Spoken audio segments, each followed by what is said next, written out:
Visit SteinerHomesLTD.com, Northwest Indiana's leading home builder. Steiner Homes, love where you live. From the AM 560 Traffic Center, I'm Jill Urchak. Now, your official weather forecast from the Air Right Heating and Cooling Weather Center. Tonight will be partly cloudy with a low of 38. On Saturday, expect a mix of sunshine and clouds with a chance of showers in the afternoon. The high will reach 56 degrees. Saturday night, there will be a few evening showers. Then it will become cloudy and not as cool with a low of 50. Temperatures will rise through the 50s overnight. I'm meteorologist Jason Caterina on AM 560, The Answer. Get the latest weather, traffic, and news updates online at 560theanswer.com. Now, from the Signature Bank Studios, this hour of the Shaun Thompson Show is sponsored exclusively by DonleyAuctions.com. They need your guns. Sell for top dollar. DonleyAuctions.com. I love America. I love the Constitution. I love the First Amendment. I want to carry and all laws. I love property. And let me tell you something. If you care about your country, read Ludwig von Mises and the 6 lessons of the Austrian Economic School, motherfuckers. From the streets of Melrose Park to the trading floor of the Merc, he's fought for every dollar he's ever earned. And now, with personal liberty and our system of capitalism under assault in America, he's here to seize back our rights from the government. With a cigar in one hand and a copy of the Declaration of Independence in the other, he's Shaun Thompson. And this is the Shaun Thompson Show. Some folks are born made to wave the flag. Ooh, they're red, white, and my next guest always makes me say two words that you rarely ever hear together. He is a principled lawyer, vice president of legal affairs at Landmark Legal Foundation, specializing in constitutional and regulatory legal matters, exposing tax abuse, improper political spending, which means he sleeps less than me and Trump. Michael J. O'Neill, how are you, handsome? I'm good, Shaun. How are you doing, buddy? Well, I'll tell you, I really do take great pride in working a lot. I love it. I love it. I do 2 things, 3 things, and I love all 3 things, right? So get excited about it. I put a lot of time into it. Whenever we talk about congressmen and senators, I don't think they work a fracking day if you add up 3 months. I don't think it's a day. When you look at them, what do? And when I saw them leave early, you left early. Oh, you guys had to get somewhere? You leave early, you shut the government down, and you can't pass something as essential as making certain only citizens can register to vote. I'm apoplectic is how I am. I feel that way. How do you feel about it? I tell you what, I wouldn't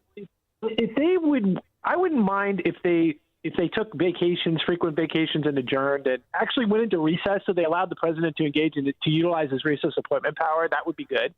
But if they got something done, if they had a deliverable, if they passed the SAVE Act, if they passed the Save America Act, they could take a couple weeks off. That's fine with me, okay. But get some deliverables before you actually decide you're going to skip town. And what's been frustrating, of course, is a couple of things. Number one is they skipped town. They debated and considered. I think the last time I was on, I was talking about this.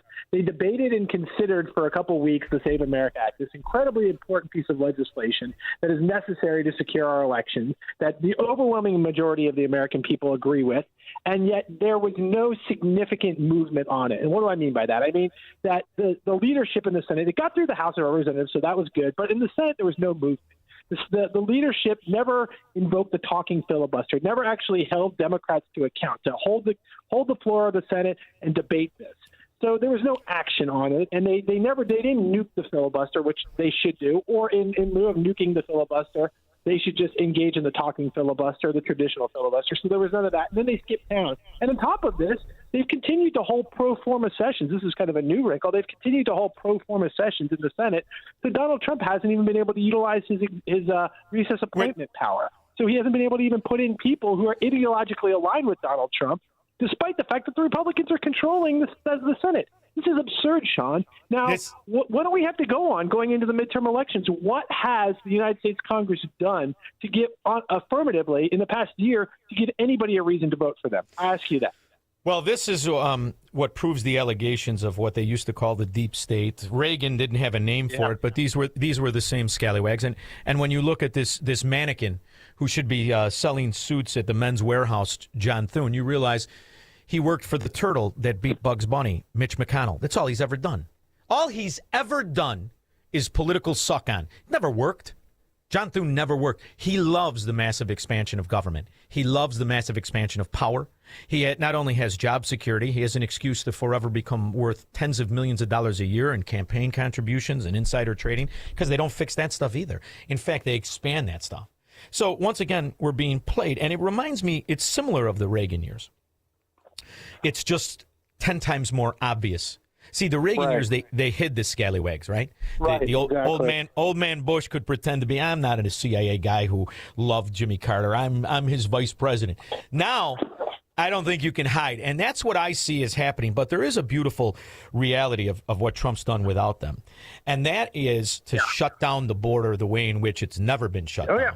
You know, and now there are certain things he can do. So the judges will always work against him. That was the safety net that the illegitimate, as I call him, some call him President Biden did, is he put in those 265 federal appointments and different appointments. So those guys are always going to work tirelessly. But what he's doing on this aspect is brilliant. I love the way he's clamped off the cartels and the money and all the rest of it. However, just 2 days ago, you got Michael Lawler, Salazar, and now you've got my congressman in Southwest Florida, Byron Donalds, all undermining him with, once again, the way they undermined Reagan. He's only made a handful of mistakes, but it was always the biggest, arguably, was the amnesty. And they're doing it again, aren't they? Exactly. Yeah, they sure are. This is mind-boggling to me, Shaun, is we have clearly the priorities of the Republican base. Again, the majority of the voters, overwhelming majority of the voters who are interested in three things. Number one, controlling the border, controlling immigration, right? Getting a grip on it. And that's what the president's done. You're talking about from his executive power. That's what he's been doing. Number two, election reform, right? This is what we wanted to see. This is the Save America Act. And number three, control inflation. These are the priorities of the Republican base. These are the MAGA-based priorities. This is what's been going on. This is the reason why we put these individuals into office. And look at how it's being undermined right now. You have these RINOs in the House of Representatives now are proposing this amnesty bill, trying to pretend it's nothing but amnesty. So where does that get us? Number two, you have RINOs in the Senate that are blocking any real action on the Save America Act, stopping us there. And again, we could talk about budget controls. There's been very little to codify any of the DOJ identifications. So again, this is my point. President Trump has given us lots of things to be positive about, as you were just talking about, but he only has so much power as our chief executive. The Congress needs to step up and step into the breach. The Senate needs to decide what are they serious about? Are they serious individuals? Are they here to actually do what they were put into office to do and actually take some action to hold Democrats' feet to the fire, demand votes, and actually get some legislation through going into it? Otherwise, it's utterly demoralizing to everyone. You say to yourself, what is the point here if I send you to Washington, D.C. to engage in election reform, to engage in immigration reform, now strong immigration reform? I don't think that we need any additional legislation with regards to immigration. All I think we have to do is enforce our immigration laws. And ensure that the agencies are adequately funded to enforce those laws, which, again, Congress is not doing right now. So my point being is, if Republicans are serious, if they want to do anything, if they have any hope of salvaging anything going into these midterm elections, they need to come into Washington and actually get some business completed. Well, within the failure, too, is always the opportunity. It's only really a loss if you accept it. So what it does is kind of validates a lot of the things that I've been talking about, you've been talking about, and other people who understand the principles are what has to be reinstated, not an election victory here or there, or this cry yourself or pretend that you're winning by smiling yourself to sleep. We're in the lead. Right. There is no we. This is my favorite expression from the neighborhood. Whenever I would say that, my uncle would say, what, do you got a bug in your pocket? Who's we, dummy? There is no such thing as we. There is no we're in the lead. There's no we, because there's always the scumbag turncoats and saboteurs to your actual principles. So now what Thune has done, whether he realizes it or not, he took people like me, the actual fundamental base. I personally don't give a rip if they're in the lead in the House, if they're in the lead in the Senate, if there's more Republicans, because if you're a Republican like John Thune, Mike Lawler, Salazar, and sadly now Byron Donalds, I don't give a rip what you do, because you're dying to be on K Street anyway. You're dying to just grow massive in spending, massive entitlements. That's your game. And, it's funny how when we talk about the economic numbers, we don't talk about the massive growth of entitlements, the massive shrinking of Americans who are actual taxpayers, and how that bar keeps moving. You know, this is your specialty, right? When you talk about tax abuse, political spending. You know, when you think, and this is staggering, Michael, $30 trillion has been spent in 18 years to debt. We're a functional bankruptcy at this point, right? We're no more. America is not solvent. It just has an agreement that no real citizens agreed to. Just 535 executives agreed to it, calling themselves representatives. And that is to continue to just fake it with debt and debt and debt. And when you look at that percentage of actual private economy shrinking and shrinking and shrinking, what Trump is doing, in spite of all of this, he's growing the private sector at the same time.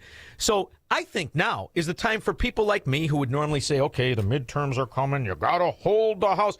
Forget about it. Forget everything. Retract. Don't spend a nickel. Don't give one person who even wavers on any principle you believe in of Americanism $1 or 1 minute of your time. I don't care. Amen. Yeah. And then that's the way you do it. I mean, amen. You have to. A message has to be sent at this point. I mean, you talk about entitlement spending. You talk about profligate spending here. Well, how much of that spending? How much? And I am under no illusion under this. I would venture to say at this point, we're talking hundreds of billions, if not trillions of dollars of fraud, waste, and abuse that goes on every year that's spent. And again, God bless those young men who were trying to identify that in the government, the Doge folks who were coming in. Yes. But where has that ball been picked up on Capitol Hill to identify waste, fraud, and abuse and actually codify some of those changes? Again, the president can only do so much. He can write executive order after executive order, and you and I know that that's great. Fine during the Trump administration, but AOC comes into office; those are gone tomorrow. Those are gone instantaneously. So there's been no effort to codify. There's been no effort to seriously try to reform these waste, fraud, and abuse. Now we have a Department of Justice, a senior official now who's appointed to start to prosecute these cases. We have the vice president who's in charge of a task force for identifying this. The executive power only can do so much. You need ostensibly, and again, I go back to this, on paper, the most powerful branch of government should be the Congress of the United States. Exactly. They should be stepping up and stepping into and taking and understanding, look, the president has carried all this water. He's taking you to the promised land. All you have to do is keep going. And this beautiful all of these beautiful things can result in it, still, I think I'm left with no other conclusion, Shaun, of that the fact that they want to, number one, be permanent uniparty, and number two, are relegated to minority status because I think that they're more comfortable there, honestly. Well, absolutely, because if they would not have played it the way they did, I think they would have swept the midterms. Nobody wants to be a Democrat. Live among them. You see the failure of these areas. Right. All once great. All you had to do was say, do you want to be a Chicagoan? Then vote Democrat. You want to normalize rape, robbery, mayhem, overtaking once business districts where businesses thrive? Be a Democrat. It was the easiest victory to win. All you had to do was show people what's life like really in San Francisco. You want to step in fecal that you know isn't from a dog? Then vote Democrat. You had everything. And you did it because you want to take our country and do what the Democrats did to our once great cities. You want to make it a sanctuary country. And you don't have the balls to talk about it. And do you know how invigorating it would be to people like you and me and the base and people who put Republicans in office and who vote for MAGA and are MAGA if they'd enacted the SAVE Act? It takes so little. It would take so little. You understand how invigorating it would have been if we'd had a filibuster, if they'd actually demanded a traditional filibuster in early March and weeks had gone by, just like in that enactment with other legislation. And then at some point around early to mid-April, right around what we're talking about now, the Democrats have exhausted all of their speechifying and we had a vote and you had the signature piece of legislation to ensure election integrity in our country for the next 20 to 30 years. That all of us are, by the way, and this isn't controversial. This is what blows my mind, Shaun.